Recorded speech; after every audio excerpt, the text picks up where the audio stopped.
Good morning everyone, this is Manisha. Welcome back to my channel. Morning के 11 बजे हैं। अभी मैं किचन में हूँ और लंच बनाने की तैयारी कर रही हूँ। आज मैं वेज बिरयानी बनाने जा रही हूँ, वो भी बहुत कम टाइम में, और जो भी सामान आपके घर में अवेलेबल हो उसके साथ। बिरयानी का नाम सुनते हैं या तो वो वेज बिरयानी हो या नॉन वेज बिरयानी हो, लगता है कि एक तो टाइम भी बहुत ज़्यादा लगेगा और बहुत सारी चीज़ें इकट्ठी करनी पड़ेंगी। लेकिन आज मैं आप लोगों को कि मैं कैसे बिरयानी बनाती हूँ। मैं बिल्कुल सिंपल तरीके से बनाती हूँ, इसमें ज़्यादा टाइम भी नहीं लगता और जो भी चीज़ें मेरे घर में होती है ना उसी के साथ बना लेती हूँ। क्योंकि कभी कभी ऐसा होता है ना कि अचानक से आपका मन होता है कि आज बिरयानी बना लूँ, या कोई दूसरी रेसिपीज़ भी है जो अचानक से मन होता है कभी कि ट्राई करूँ, और वो सारी चीज़ें नहीं है या हमारे पास उतना टाइम नहीं है। तो ऐसे टाइम में मैं बनाना नहीं छोड़ती हूँ, जो भी चीज़ें मेरे पास अवेलेबल होती हैं उसके साथ मैं ट्राई करती हूँ। थोड़ा बहुत टेस्ट इधर उधर आएगा, लेकिन बनाने के बाद ही तो पता चलेगा कि हम दूसरे तरीके से भी बना सकते हैं, और बहुत कम से कम टाइम में बनाने की कोशिश करती हूँ। ट्रस्ट मी, मैंने बहुत सारी रेसिपीज़ इस तरह से ट्राई की है तो अच्छी बन जाती है। यहाँ पे मैं एक बात कहना चाहूँगी कि जिस तरह से हमारे यहाँ ट्रेडिशनल बिरयानी बनाई जाती है, जैसे लखनऊ की बिरयानी इतनी फेमस है या हैदराबाद की बिरयानी, उसकी तो बात ही कुछ अलग है। कहते हैं ना कि उसके टेस्ट का कोई मुकाबला ही नहीं है, लाजवाब है। उस तरह से तो मैं नहीं बना सकती, मुझे बिल्कुल भी नहीं आती है उस तरह से बनाने के लिए। लेकिन मैं जैसे बनाती हूँ वो आप लोगों को दिखा रही हूँ। मैंने सारे वेजिटेबल्स को कट करके रखा है। कैप्सिकम, बीन्स काट लिया है। यहाँ पे मैंने अदरक को भी लंबे लंबे टुकड़े में काटा है। हरी मिर्च है। आलू को भी छोटे छोटे टुकड़े में काटा है। आधा नींबू मैंने काट के रखा है। प्याज को मैंने बहुत पतला पतला सा काट के रखा है। एक कटोरी मैंने दही रखी है। तड़के में डालने के लिए मैंने खड़े गरम मसाले रखे हैं, जो टुकड़े टुकड़े वाले आते हैं ना, वही सारे इसमें निकाल के एक कटोरी में निकाल के मैंने रखा है।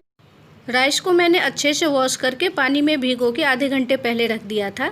यहाँ पे मैंने कुकर में ऑयल डाल दिया है। सबसे पहले मैंने जो प्याज काट के रखा है ना उसको डाल के और डीप फ्राई करके निकाल लूँगी। कोई ज़रूरी नहीं है कि आप कुकर में ही पकाएं, किसी दूसरे बर्तन में भी पका सकते हैं, क्योंकि कुकर में मैं सीटी नहीं लगाऊंगी, ऐसे ही ढक्कन रख दूंगी। किसी दूसरे बर्तन या पतीले में बना सकते हैं, बट स्टील के बर्तन में बिल्कुल भी मत बनाइए, क्योंकि बहुत जल्दी नीचे से जलने लगती है। प्याज को मैंने डीप फ्राई कर लिया। अब मैंने 3-4 हरी मिर्च को लंबे लंबे से काट के डाला है। पहले अगर मैं डाल देती ना तो प्याज के साथ वो जल जाती, इसलिए मैंने बाद में डाला है। अब इसे मैं एक प्लेट में निकाल लूँगी। कुकर में थोड़ा सा ऑयल बचा हुआ है, उसमें मैं 1 चम्मच देसी घी डाल दूँगी। ज़्यादा नहीं डालना है, बिल्कुल 1 चम्मच ही डालिए। अब मैं तड़के में सारे खड़े गरम मसाले डाल दूँगी। इसमें मैंने 2-3 लाल मिर्च भी डाल दी है। लौंग, इलायची, ज़ीरा, तेज़पत्ता, यही सब जो हम गरम मसाले में डालते हैं ना, वही सारी चीज़ें मैंने डाली है। अब ज़्यादा टाइम नहीं लगेगा, जो भी टाइम लगता है वो प्री कुकिंग करने में लगती है, क्योंकि वेजिटेबल्स को छोटे छोटे टुकड़े में काटने होते हैं। सारी चीज़ों को इकट्ठी करके पहले वॉश करके काट के रख लीजिए, उसके बाद स्टार्ट कीजिए बनाना।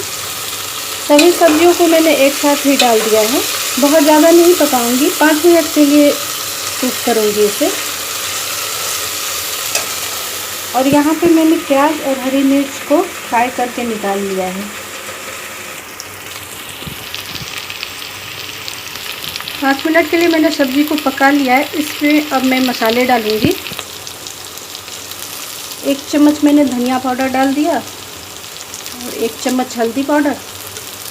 थोड़ा सा मैं जीरा पाउडर भी डाल दूँगी, बिल्कुल थोड़ा सा।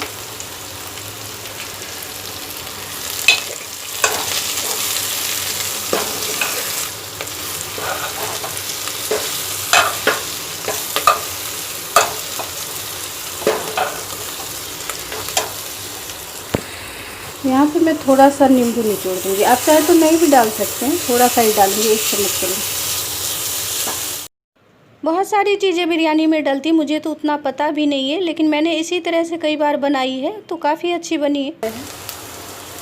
सॉल्ट मैंने थोड़ा सा ज़्यादा डाला है, क्योंकि इसी में सब्जी और चावल दोनों को एक साथ ही पकना है, तो दोनों के हिसाब से मैंने सॉल्ट डाला है। आप अपने टेस्ट के अकॉर्डिंग डाल सकते हैं। एक छोटी सी कटोरी में मैंने दही निकाल के रखा था तो उसे डाल दिया है। मैं ज़्यादा खट्टी दही नहीं डालती, रात को ही मैंने जमाया। वैसे भी मेरी आदत है, मैं कोई दूसरी भी सब्ज़ी बनाऊं जिसमें दही डालती हूं तो मैं बहुत ज़्यादा खट्टी दही नहीं डालती हूं, मुझसे खाया नहीं जाता। बस इतना डालती हूं कि जिससे दही डालने से जो एक सब्ज़ी में फ्लेवर आती है ना वो आ जाए।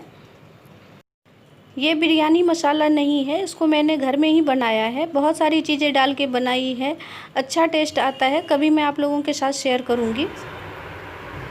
आधी सब्ज़ी मैंने कुकर में छोड़ दी है और एक कटोरी में मैंने सब्ज़ी निकाल ली है और यहाँ पे प्याज और हरी मिर्च है, इसको मैं ऊपर में डालूँगी। ये जो सब्ज़ी मेरी बची है ना, इसके ऊपर मैं चावल डाल दूँगी, उसके ऊपर से ये ना सब्जियाँ निकाल के रखी हैं वो डालूँगी।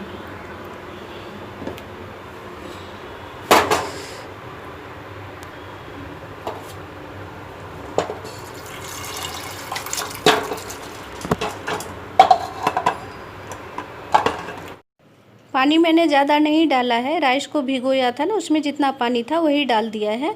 उसके बाद मैं सब्ज़ी डाल दूँगी, इसको फैलाऊँगी अच्छे से।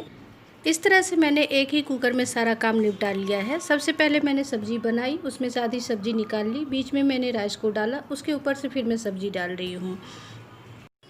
अब मैंने प्याज और हरी मिर्च को जो पहले फ्राई करके रखा था ना, उसे भी अच्छी तरह से फैला के एक लेयर जैसा बना दूँगी। तरीके से बिरयानी बनाने के लिए सबसे पहले राइस को हाफ़ कुक करना पड़ता है, उसके बाद सारी वेजिटेबल्स आप तैयार करने के बाद एक लेयर सब्ज़ी की डालते हैं, उसके बाद एक लेयर राइस की डालते हैं। इसी तरह से बिरयानी बनाई जाती है। लेकिन मैं जो आज बिरयानी बना रही हूँ वो बहुत कम टाइम में बनाने वाली हूँ, इसलिए मैंने बारी बारी से कुछ नहीं किया। सिर्फ राइस को भिगोया था 20-25 मिनट पहले और सारे वेजिटेबल्स को कट करके रखे थे। प्री कुकिंग करने में जो 15 से 20 मिनट का टाइम लगा है। उसके बाद एक ही बर्तन मैंने चढ़ाया, उसी में सारा काम निपटा लिया है। पहले सब्ज़ी भी बना ली। मैं सीटी नहीं लगाऊंगी कुकर में, इस तरह का ढक्कन दूंगी ना कि बिल्कुल कवर हो जाए। इसके ऊपर मैं कुछ भारी सा रख देती हूँ या कुकर का ढक्कन ही रख दूंगी मैं ऊपर में।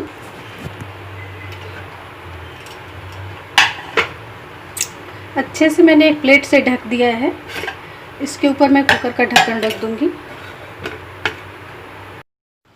इस तरह से करने का सिर्फ एक ही मतलब है कि स्टीम बाहर ना निकले, बिरयानी अच्छे से पक जाए। अब मैं इसे 10 मिनट के लिए लो फ्लेम करके छोड़ रही हूँ, बीच में बिल्कुल भी टच नहीं करूँगी। आफ्टर 10 मिनट मैंने ढक्कन हटाया और मैं चेक कर रही हूँ कि सारी चीज़ें अच्छे से पक गई हैं या नहीं।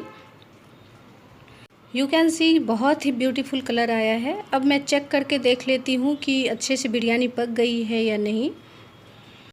एक स्पून से मैंने थोड़ा सा राइस निकाल लिया है, 1-2 मैं आलू भी निकाल के चेक कर लूँगी और सारे वेजिटेबल्स तो पहले ही पक चुके थे। मुझे लग रहा था कि एक बार चेक करने के बाद मुझे फिर से ढकना पड़ेगा और थोड़ी देर 5 या 7 मिनट के बाद मुझे देखना पड़ेगा, लेकिन ये बिल्कुल बन गई है। अब मैं गैस को बंद कर दूँगी और 10 मिनट के लिए ऐसे ही से ढक के रखूँगी। उसके बाद से मैं बिरयानी निकालूँगी। अभी लंच का टाइम भी हो गया तो मैं निकाल के ले जा रही हूँ, 2 प्लेट में निकालूँगी। मैंने टेस्ट किया था, अच्छी बनी है बिरयानी, लेकिन मैं ज़्यादा नहीं बोलूँगी क्योंकि आप लोग बोलोगे कि खुद से बनाया और ख़ुद बोल रहे हैं कि बहुत अच्छी बनी है। तो एक बार आप लोग भी अपने घर में बना के देखो, फिर मुझे कमेंट करके बताना कि इतने कम टाइम में कितनी अच्छी बिरयानी बन जाती है। इस तरह से मेरी वेज बिरयानी बनके तैयार हो गई है। इसे आप दही के साथ, रायते के साथ, किसी भी चीज़ के साथ खा सकते। मैं तो ऐसे ही खाती हूँ क्योंकि इसमें सारी चीज़ें मैंने डाल दी हैं। बहुत टेस्टी लग रही है, इसमें ऊपर से कुछ भी डालने की ज़रूरत नहीं है या किसी भी चीज़ के साथ खाने की नहीं। आप अपने टेस्ट के अकॉर्डिंग खा सकते हैं। आज के लिए बस इतना ही, मिलते हैं नेक्स्ट वीडियो में एक नई टॉपिक के साथ। अगर आप लोगों को मेरा वीडियो पसंद आए तो प्लीज़ लाइक कीजिए, सब्सक्राइब कीजिए मेरे चैनल को और ज़्यादा से ज़्यादा शेयर कीजिए।